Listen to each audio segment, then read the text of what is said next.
एक बार की बात है, उदयपुर गांव में ज्ञानचंद नाम का एक पुजारी रहता था। पुजारी जी, मैं भगवान के चरणों में कुछ दान चढ़ाने आया हूँ। अरे हाँ, क्यों नहीं। भगवान के चरणों में जो भी सच्ची भावना से चढ़ाओगे उसका फल तुम्हें दुगुना मिलेगा। सी दान देकर बनिया चला गया, लेकिन ज्ञानचंद ने दान पेटी से धन निकाला और पोटली में बांधकर घर ले गया। देखो भाग्यवान, आज मैं अपने लिए कितना सारा सोना चांदी लेकर आया हूँ। अब हम आराम और ऐश से जिंदगी बिताएंगे। मुझे यह ठीक नहीं लग रहा, हमें यहाँ से चले जाना चाहिए।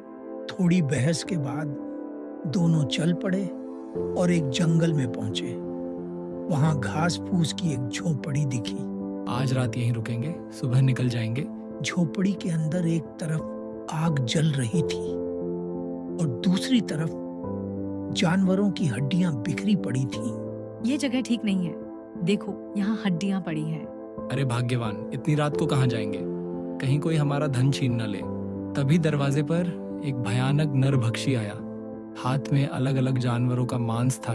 बहुत दिन हो गए, अब इंसानों का मांस खाने को मिलेगा। हमें छोड़ दो, मैं मंदिर का पुजारी हूँ, मांस नहीं खाता। हमें खाकर तुम्हें मजा नहीं आएगा। मजबूरी में ज्ञानचंद जंगल की ओर चल पड़ा। थोड़ी दूर उसे मरा हुआ भालू का बच्चा मिला। उसने उसे उठाया और झोपड़ी में लौट आया, लेकिन अंदर का दृश्य देख उसके पैरों तले जमीन खिसक गई। हाँ, तुमसे थोड़ा सब्र भी नहीं हुआ। मेरी पत्नी को मार डाला। वो पत्नी की हड्डियां उठाकर जंगल की ओर निकल पड़ा और एक पेड़ के नीचे बैठकर रोने लगा। भगवान, मुझे माफ कर दो, अब मैं भी मरना चाहता हूँ। मैं तुम्हारी मदद कर सकता हूँ, तुम्हारी पत्नी को जीवित कर सकता हूँ। सच? लेकिन कैसे? देवराज तपस्वी के पास जाओ, ये लो मेरा जादुई पंख, मुश्किल में काम आएगा। गुफा की ओर जाते हुए उसे लाल आंखों वाला एक लंगूर मिला, जिसने रास्ता रोक लिया। आगे जाना है तो सही रास्ता चुनो। एक तरफ उजाला, दूसरी तरफ अंधेरा।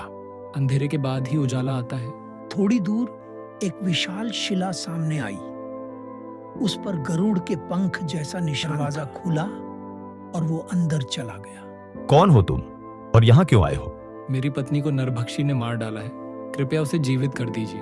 पहले 2 सवालों का उत्तर दो। पहला, भाग्य बड़ा है या बुद्धि? बुद्धि, क्योंकि बुद्धि से भाग्य बदला जा सकता है। सही उत्तर। दूसरा, भूख, प्यास, नींद और आशा, इनमें श्रेष्ठ क्या है? आशा, क्योंकि उम्मीद ही इंसान को कठिन काम करने की ताकत देती है। सही। ये लो अमृत, इससे नरभक्षी का अंत होगा और पत्नी जीवित हो